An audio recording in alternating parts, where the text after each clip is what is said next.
ইব্রাহিম আলাইহিস সালাম স্বপ্নে দেখলেন নিজের ছেলে ইসমাঈলকে কুরবানি করবেন। মিনায় নিয়ে গেলেন কোরবানি করবার জন্যে। গলার মধ্যে ছুরি লাগাইয়া দিলেন, নিজের চক্ষু বাঁধলেন, সন্তানের চক্ষু বাঁধলেন, সন্তানের হাত পা বাঁধলেন, যেন হাত পা বেঁধে গলার মধ্যে ছুরি লাগাইয়া টান দিবেন। আল্লাহ তাআলা ডাক দিয়ে বলছেন, ও জিবরাইল তুমি কোথায়? জিবরাইল বলছেন, আল্লাহ তাআলা আমি তো তোমার মসজিদ নামক মাঠে জান্নাতে ঘুরে বেড়াই।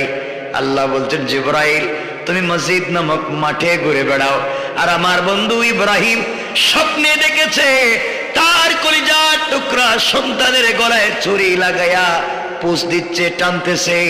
স্বপ্ন বাস্তবায়ন করার জন্য নিজের সন্তান ইসমাঈলকে সাথে নিয়ে মিনার প্রান্তরে পৌঁছে গিয়েছে। গলার মধ্যে ছুরি লাগাইয়া আল্লাহু আক বলে ফেলেছে, বার বলে নাই। এর ভিতরে তুমি তাড়াতাড়ি জান্নাতে যাও, জান্নাত থেকে দুম্বা নিয়া, লোহার টুকরা নিয়া আমার ইব্রাহিমের ছুরির নিচে, ইসমাঈলের গলার নিচে লোহার টুকরাটা দিয়া দাও, যেন পুষ দিলে কাটতে না পারে, আর দুম্বাটা দিয়া কুরবানির ফয়সালা করে দাও। কোন সুবহানাল্লাহ। জিবরাইল বলছেন, আল্লাহ আমি কই? তুমি তো মসজিদ নামক মাঠে, আর আল্লাহ আর ইব্রাহিম কই? ইব্রাহিম মিনায়, মক্কায়। করলে হাজার হাজার কোটি কোটি বছরের রাস্তা, আর আপনি বলতেছেন আখ বইলে বসে রয়েছে, বার বললেই শেষ। আমি কিছু বুঝি না, তোমাকে ক্ষমতা দিয়েছি, যাও। সুবহানাল্লাহ নাই? সুবহানাল্লাহ কি প্যাকেটিং করে বাসায় নিয়ে যাবেন নাকি? তা সবাই পড়েন না সুবহানাল্লাহ। আমার মুসলমান বন্ধুদের এক পর্যায়ে জিবরিল আমিন বলে, আমি আমার 600 নূরের ডানা দিয়া মসজিদ নামক মাঠ থেকে টান দিলাম, এক টান দিয়া জান্নাতের ভিতরে ঢুকলাম। একটা লোহার টুকরা নিলাম, দুম্বা সাথে নিলাম, দৌড়াইয়া আমি দৌড়াতে দৌড়াতে টান দিয়া মিনার প্রান্তরে গিয়া দেখি বার এখনো শেষ হয় নাই, ছুরির নিচে লোহার টুকরা দিয়েছি। আল্লাহু আকবার। কারণ ইব্রাহিম আলাইহিস সালাম স্বপ্নে দেখছেন সন্তানকে কোরবানি করেছেন না, দেখেছেন সন্তানের গলায় ছুরি লাগাইয়া খসাইতেছেন। এবার আপনি নবী হন, অলি হন, গৌস হন আর ডাকাইত হন, ছুরি দিয়া গলায় কি টানলে মনে কাটতো না? কথা বলে না কেন? কাটবেই। নবীদের স্বপ্ন বাস্তবায়িত হতেই হবে। ইব্রাহিম দেখেছেন সন্তানের গলায় ঘষাইতেছেন, কাটছে কিনা দেখেন নাই, এজন্য আল্লাহ ঘষানো পর্যন্ত সুযোগ দিলেন, কিন্তু ঘষাইলে তো কাটবেই। এই জন্য আল্লাহ জান্নাত থেকে লোহার টুকরা আইনা ছুরির নিচে বসায় দিয়েছে। হযরত ইউসুফ আলাইহিস সালামকে উলঙ্গ করে কূপের ভিতরে যখন ফেলে দিয়েছে, কূপের ভিতরে ছেড়ে দিয়েছে, বাবার কাছে ইউসুফ আলাইহিস সালামের শরীর থেকে জামা মুবারক খুলে রাস্তার থেকে বকরির বাচ্চাকে জবাই করে রক্ত দিয়ে জামাকে লাল করে বাবার কাছে নিয়ে গিয়ে বাবাকে বলছে, আব্বা জান ভাইকে তো বাঘে খেয়ে ফেলেছে, বাঘ খেয়ে ফেলেছে। অনুনয় বিনয় করে 10 ভাই কান্না করে, কৌতুক করে, অভিনয় করে বুঝাতে চায়, আব্বা জান আমাদের ছোট ভাইকে বাঘে খেয়ে ফেলেছে, 10 ভাই চেষ্টা করেছি বাঁচাতে পারি নাই। হযরত ইয়াকুব আলাইহিস সালাম ইউসুফ আলাইহিস সালামের জুব্বা হাতে নিয়ে চোখের পানি ছেড়ে কান্না করে বলছেন, আহারে বাঘ তুমি আমার ইউসুফকে জুব্বার ভিতর থেকে, জামার ভিতর থেকে বের করে টুকরা টুকরা করে খাইলা, কিন্তু জামারে ছিঁড়লা না। জামাটা ছিঁড়ে নাই, জামা যেভাবে সেভাবে। এখান থেকে মুহাদ্দিসিন মুফাসসিরিনে কেরাম একটা ফতোয়া বের করেন যে ঐতিহাসিক তত্ত্ব বিজ্ঞানীরা এটা আবিষ্কার করেছে যে ডাকাত সন্ত্রাস যত বড়ই হোক না কেন, অপরাধী যত বড়ই হোক না কেন, অপরাধ করে যাওয়ার সময় একটা আলামত রেখে যায়। ঠিক কিনা বলেন? দেখবেন মার্ডার কেসের আসামি যত চালাকি হোক না কেন, একটা আলামত থাকে দরবার। কথা বলছেন? ইউসুফ আলাইহিস সালামের ভাইরা চাইলে যে এত কিছু করলো, রক্ত দিয়া একটা কাপড় দিয়ে মিলাইতে পারছে, রঙ্গাইতে পারছে, কিন্তু এটা যে ছিঁড়তে হবে, কাটতে হবে, এই বুস্তাদের ভিতর থেকে সরিয়ে দিয়েছেন কে? আমার আল্লাহ জিবরাইলকে বলছেন, জিবরাইল কোথায়? জিবরাইল বলছেন আল্লাহ তাআলা আমি তো সিদরাতুল মুনতাহায়। আল্লাহ বলছেন জিবরাইল আমার বন্ধু ইউসুফকে, ছোট্ট ইউসুফকে তার ভাইয়েরা মিলে কূপের নিচে ছেড়ে দিয়েছে। কূপের নিচে পাথর আছে, কূপের নিচে সাপ আছে। আমার বন্ধু যদি পড়ে যায় মরে যাবে। একবার যদি পাথরের মধ্যে আঘাত লাগে বাঁচবে না। তাড়াতাড়ি যাও। আল্লাহ কোথায় যাব? তাড়াতাড়ি করে তুমি চলে যাও। আমার বন্ধু পাথরের নিচে, কূপের নিচে পড়ে যাওয়ার আগে আগে তোমার 600 নূরের ডানা বিছায়া আমার বন্ধুকে হেফাজত করে দাও। আমার বন্ধুগণ জিবরিল আমিন বলেন 600 নূরের ডানা দিয়ে সিদরাতুল মুনতাহা থেকে আমি টান দিলাম। টান দিয়া এসে দেখি কূপের নিচে এখনো ইউসুফ আলাইহিস সালাম নিচে পড়ে যান নাই। এর ভিতরে আমি জিবরাইল এসে আমার 600 নূরের ডানা তার নিচে বসাইয়া হেফাজত করে দিলাম। পড়েন সুবহানাল্লাহ। আবার জিবরাইল আল্লাহকে বলছেন আল্লাহ তাআলা আপনার বন্ধু তো উলঙ্গ, কোনো কাপড় নাই, কোথা থেকে কাপড় দিব? আল্লাহ বলেন জিবরাইল দেখো তো আমার বন্ধু ইউসুফের হাতে অথবা গলার কোনো জায়গায় কবজের মতো কোনো জিনিস দেখা যায় কিনা। আমি তাবিজের কথা আপনাদেরকে বলছি না, লটকাবার জন্য আপনাদেরকে বলছি না। আমি বলতে চাই ইউসুফ আলাইহিস সালামের হাতে অথবা গলার মধ্যে কবজের মতো একটা জিনিস ছিল। জিবরিল আমিনকে আল্লাহ বলছেন খুঁজে দেখো আছে কিনা। আয় আল্লাহ পাইছি। এর ভিতরে কি? আল্লাহ রাব্বুল ইজ্জত ওয়াল জালাল বললেন জিবরাইল রে এর ভিতরে আমার ইউসুফের জন্য সুন্দর এক জোড়া জামা আছে। পড়েন সুবহানাল্লাহ। জিবরিল আমিন আল্লাহকে বলছেন আল্লাহ তাআলা ছোট্ট কবজের ভিতরে একজন মানুষ পড়তে পারে এত বড় জামা কোত্থেকে ঢুকে? আল্লাহ বললেন তুমি দেখো আছে। জিবরিল আমিন খুললেন, খোলার পরে দেখেন ছোট্ট কাপড় দেখা যায়। যত টানেন তত বড় হয়, যত টানেন তত বড় হয়, যত বের হয় তত বড় হয়। বের হতে হতে এমন পর্যায়ে পৌঁছে গিয়েছে পুরা এক জোড়া জামা হয়ে গিয়েছে। পড়েন সুবহানাল্লাহ। জিবরিল আমিন আল্লাহকে বলছেন আল্লাহ তাআলা আপনি বলেন তো দেখি এই জামা কোত্থেকে এসেছে? আল্লাহ তাআলা বললেন জিবরাইল ইব্রাহিমের জন্য তুমি যেই জামাটা নিয়ে গিয়েছিলে জান্নাতুল ফিরদাউস থেকে, ওটা আমি সংরক্ষণ করে রেখে দিয়েছিলাম, বরকতের জন্য রেখে দিয়েছিলাম। ওই বরকত ইসহাককে দিয়েছেন, ইসহাক তার ছেলে ইয়াকুবকে দিয়েছেন, আর বরকতের জন্য ইয়াকুব আলাইহিস সালাম তার সন্তান ইউসুফকে দিয়েছেন। পড়েন সুবহানাল্লাহ। কয়টা বলছি? কয়টা? 4 নম্বর। জিবরিল আমিন বলছেন 4 নম্বর হলো আখেরি জামানার পয়গম্বর জনাবে মুহাম্মদ রাসূলুল্লাহ সাল্লাল্লাহু আলাইহি ওয়াসাল্লাম যেই দিন তায়েফের ময়দানে গিয়েছিলেন, তায়েফে গেলেন, তায়েফের মানুষকে দাওয়াত দিলেন আসলিম তাসলাম, ইসলাম কবুল করো শান্তিতে থাকতে পারবা। এই কথা বলবার অপরাধে আমার নবীর যেই বৎসরে চাচা মারা গেলেন, যেই বৎসরে মা খাদিজাতুল কুবরা মারা গেলেন, নবীজি চিন্তা করলেন মক্কার জমিনে আমার বাবা নাই, মক্কার জমিনে আমার মা নাই, আমার ভাই নাই, আমার বোন নাই, কে আমাকে দেখবে? আমার চাচা নাই, ঘরের ভিতরে স্ত্রীও নাই। চলে যাই তায়েফে।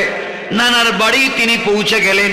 নানার বাড়ি যাওয়ার পরে ইসলামের দাওয়াত দিলেন, তাওহীদ আর রিসালাতের কথা বললেন। আসলিম তাসলাম, ইসলাম কবুল করে শান্তিতে থাকবা।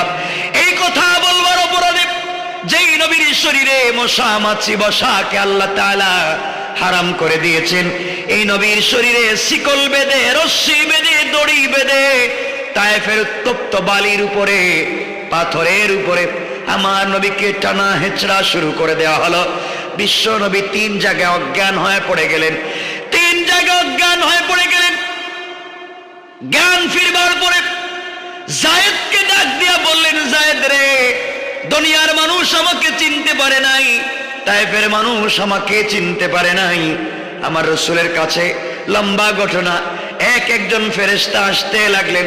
কেউ বলছেন আপনি বলেন দুটা পাহাড়কে একত্রিত করে হত্যা করে ফেলি, কেউ বলছেন জমিনকে আসমানে উঠাইয়া ধ্বংস করে ফেলি, কেউ বলছেন সামুদের মতো আদের মতো ওদেরকেও ধ্বংস করে দেই। আল্লাহর রাসূল ডাক দিয়ে বলছেন, না না, তোমরা যদি ধ্বংস করে দেও তাওহীদের দাওয়াত কার কাছে দেব? কোরআন নামক লাইট কার কাছে নিয়ে যাব? অন্ধকার থেকে সমাজকে আলোকিত করব কোন জায়গায়? কোরআন বিজ্ঞানময়, এই কোরআন দিয়ে সমাজকে বিনির্মাণ করব কেমনে যদি মানুষ না থাকে? আমার বিশ্বাস আমার জাতি আমাকে বুঝে নাই, আমার সঙ্গে দুর্ব্যবহার করেছে। আমি বিশ্ব নবী তাদের সকলকে ক্ষমা করে দিলাম। আমার বন্ধুগণ, এমন সময় আমার নবী হযরতে যায়েদকে ডাক দিয়া বলছেন, যায়েদ রে, ও যায়েদ, তোমাকে বলতে চাই, আমার শরীর থেকে রক্ত ঝরতেছে, তোমার কাছে যদি কোনো কাপড় থাকে কাপড় দিয়ে আমার শরীরের রক্তগুলাকে মুছে দাও। হযরতে যায়েদ রাদিয়াল্লাহু তাআলা আনহু নিজের কাপড় দিয়ে রাসূলের শরীর মুবারক থেকে রক্তগুলাকে মুছতে লাগলেন। এত বেশি ব্লাড বের হয়েছে, হযরতে যায়েদের কাছে আর কোনো এক্সট্রা কাপড় নাই। রাসূল পাকের রক্ত মুছবার জন্য পুরা কাপড়গুলো লাল হয়ে গিয়েছে। যায়েদ ডাক দিয়ে বলছেন, ইয়া রাসূলুল্লাহ, আমার কাছে আর কোনো কাপড় নাই, এরপরেও তো আপনার শরীর মুবারক থেকে রক্ত ঝরে। নবীজি বললেন, যায়েদ রে, তোমার শরীরে যেই পরনে কাপড় আছে ওই কাপড়গুলা খুলে আমার বডি থেকে রক্তগুলাকে মুছে দাও। হযরতে যায়েদ মুছতে লাগলেন, এরপরও কাপড় শেষ হয়ে গেল, রাসূলের শরীর থেকে রক্ত বের হওয়া বন্ধ হলো না। এবার আমার নবীজি নিজের শরীরের মধ্যে হাত দিয়ে রক্তগুলাকে মালিশ করতে লাগলেন, বডির মধ্যে মালিশ করে, মাথার মধ্যে মালিশ করে, পুরা বডির মধ্যে ম্যাসাজ করতে লাগলেন রক্তগুলা। যায়েদ ডাক দিয়ে বলছেন, পয়গম্বরে আরবি, আপনি আপনার বডিতে রক্তগুলাকে ম্যাসাজ করেন কেন? শরীর মুবারকে রক্তগুলাকে লাগাইয়া দিচ্ছেন কেন? পয়গম্বরে আরবি, শরীর থেকে যেই রক্ত বের হয়ে যায় তা তো আর ভিতরে যায় না, মালিশ করলেও আপনার রক্ত ভিতরে যাবে না, কেন মালিশ করেন? তারিখে ইবনে জারির তাওয়ারিতে লিখে আল্লামা জারুল্লাহ জামাখশরী তাফসীরে কাশফে লিখেন, আমার নবীজি জবাব দিলেন, যায়েদ রে, তায়েফের মানুষ আমাকে চিনতে পারে নাই, শরীর থেকে রক্ত জড়িয়েছে, আঘাত করেছে, রক্ত জড়িয়েছে, এই জন্যে কষ্ট পাই নাই। তায়েফের মানুষ আমাকে বুঝতে পারে নাই, কিন্তু আমার শরীর থেকে এক ফোঁটা রক্ত যদি তায়েফের মাটিতে পড়ে যায়, তায়েফের মাটি আমাকে চিনতে ভুল করবে না। এক ফোঁটা মাটি জমিনে যদি পড়ে যায়, জমিন আমার রক্তের লোড নিতে পারবে না, সাথে সাথে ভূমিকম্প শুরু হয়ে যাবে, আর আল্লাহ দুনিয়ার জমিনে কিয়ামত কায়েম করে দেবে, দুনিয়া ধ্বংস হয়ে যাবে। তায়েফের মানুষ আমাকে চিনতে পারে নাই, শরীর থেকে রক্ত জড়িয়েছে, কিন্তু তায়েফের মাটি আমাকে চিনতে ভুল করবে না। এক ফোঁটা রক্ত যদি জমিনে পড়ে যায়, জমিন আমার রক্তের লোড নিতে পারবে না রে যায়েদ, গোটা দুনিয়ায় আল্লাহ কিয়ামত কায়েম করে দেবেন। এই জন্য মাটিতে রক্ত যেন না পড়ে যায়, শরীরের মধ্যে মালিশ করতেছি। আমার নবী শরীরের মধ্যে রক্ত মালিশ করেন, পায়ের মধ্যে এক জোড়া চামড়ার মোজা ছিল, রাসূলের পা মোবারকের রক্ত জমতে জমতে মোজা ভরে গিয়েছে, এক ফোঁটা রক্ত মোজার নিচ দিয়া পায়ের নিচে চলে গিয়েছে। লটকা লটকি করে আমার নবী বসে আছে, পা লম্বা করে রেখেছেন, পায়ের নিচে বৃদ্ধাঙ্গুলির নিচ দিয়ে মোড়ার দিকে এক ফোঁটা রক্ত লটকা লটকি করে কখন জানি জমিনে পড়ে যায়, কখন জানি জমিনে পড়ে যায়। আল্লাহ ফেরেশতাদেরকে ডাক দিয়ে বলতেন, ফেরেশতারা সাক্ষী, আমার বন্ধুর শরীর থেকে যদি এক ফোঁটা রক্ত পড়ে যায়, দুনিয়া রাখবো না, আসমান জমিন আরশ কুরসি লৌহ কলম কিছুই রাখবো না, ভেঙ্গে চুরে চুরমার করে দেব। যেই বন্ধুর জন্য দুনিয়া সাজিয়েছি, যেই বন্ধুকে আদম যখন মাটি এবং পানির মধ্যখানে গোড়াগড়ি করছে, তখন আমি যাকে রাসূল হিসাবে স্বীকৃতি দিয়েছি, যাকে উপলক্ষ করে দুনিয়া তৈরি করেছি, যার নামের স্ট্রাকচার দিয়ে দুনিয়া বানাইলাম, যার নামের ডিজাইন দিয়ে আরশে আজিম বানিয়েছি, যার নামকে আমার নামের পাশে বসিয়েছি, এই নবী আখিরি জামানার পয়গম্বর হাবিবুল্লাহ, শরীর থেকে এক ফোঁটা রক্ত যদি জমিনে পড়ে যায় কাউকে রাখবো না, গোটা জমিন ধ্বংস করে দেব। জিবরাইল কোথায়? আল্লাহ ডাক দিয়া বলছেন, জিবরাইল বলো তুমি কোথায়, বলো তুমি কোথায়? জিবরাইল বলছেন, আল্লাহ তাআলা আমি তো সিদরাতুল মুনতাহায়। আমার 20 মিনিট ছিল, 21 মিনিট হয়ে গেছে। 1 মিনিট আমি লম্বা করবো না, 2 মিনিট বেশি হয়ে যাবে। আমাকে 12টা 20 বলা হয়েছে, 12টা 21 হয়ে গিয়েছে। 1 মিনিট আপনাদের কাছ থেকে নিচ্ছি, কষ্ট হবে না তো আপনাদের? আমার বন্ধুগণ গভীর মনোযোগ, শুধু এই জায়গায় কথা রেখে দিব, লম্বা সামনের দিকে যাওয়ার সুযোগ নাই, কথা বাড়াবো না, শুধু কথা বলতে চাই। এমন সময় জিবরিল আমিন বলছেন, আল্লাহ তাআলা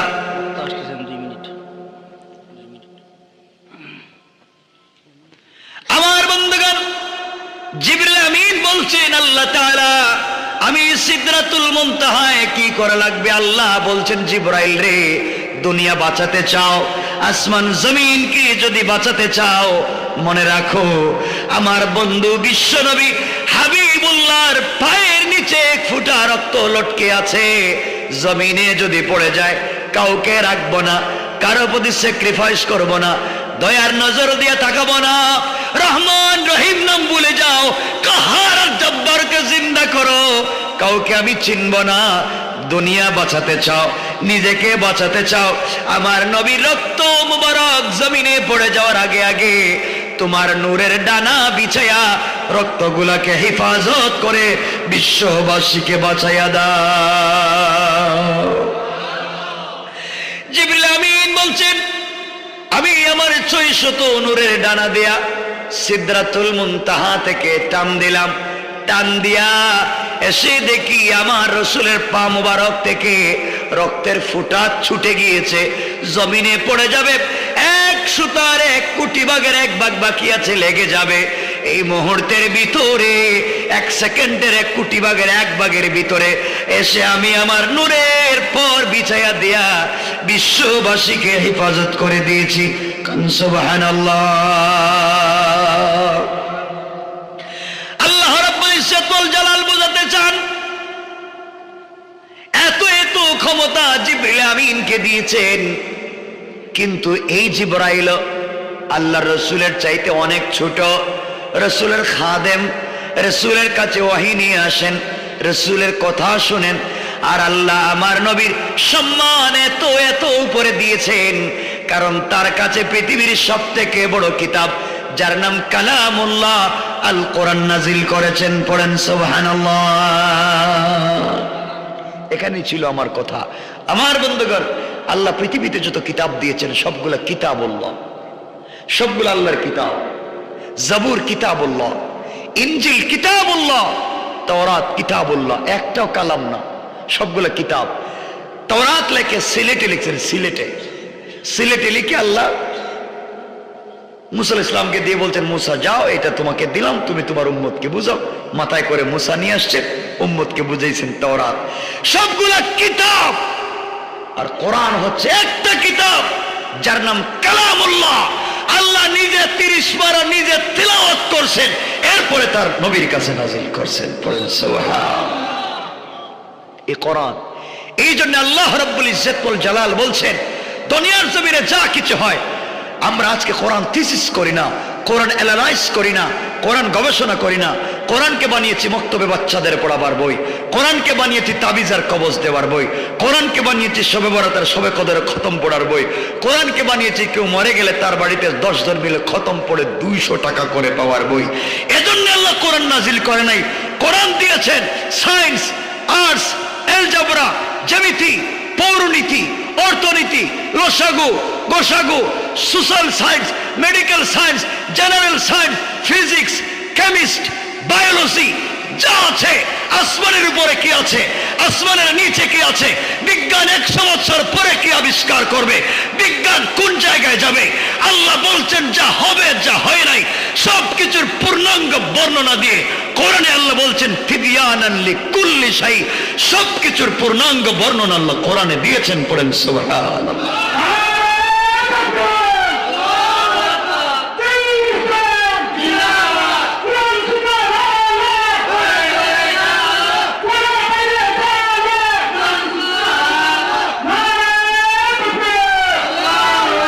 আমার বন্ধুগণ, এজন্য আপনি কোরআনকে জিজ্ঞাসা করেন মেডিকেল সায়েন্স সম্পর্কে, মেডিকেল সায়েন্সের বিষয়ে কোরআনকে জিজ্ঞাসা করেন, কোরআন বলে দেবে। চন্দ্র ঘুরে না সূর্য ঘুরে, কোরআনকে জিজ্ঞাসা করেন, কোরআন জবাব দিব শামসুত তাজরি লিমুস্তাকাররিল লাহা। কোরআন জবাব দিচ্ছে প্রত্যেকটা গ্রহ তার কক্ষপথেই চলে, পথ ভুল করলেই চন্দ্র গ্রহণ হয়, পথ ভুল করলেই সূর্য গ্রহণ হয়। এই জন্য নামাজ পড়ে আল্লাহর কাছে তওবা করতে হয়। আল্লাহ সূর্য পথ ভুলে গিয়েছে, চন্দ্র তার পথ ভুলে গিয়েছে, বিজ্ঞান ভুল করতে পারে, তোমার কোরআন ভুল করতে পারে না, তাদেরকে তুমি হিদায়াত দিয়া সঠিক পথে চালাইয়া দাও। এই জন্য আমরা নামাজ পড়ি। কোন সুবহানাল্লাহ। পানির নিচে কি আছে, পানির উপরে কি আছে, সবকিছু কোরআন বলতে পারে।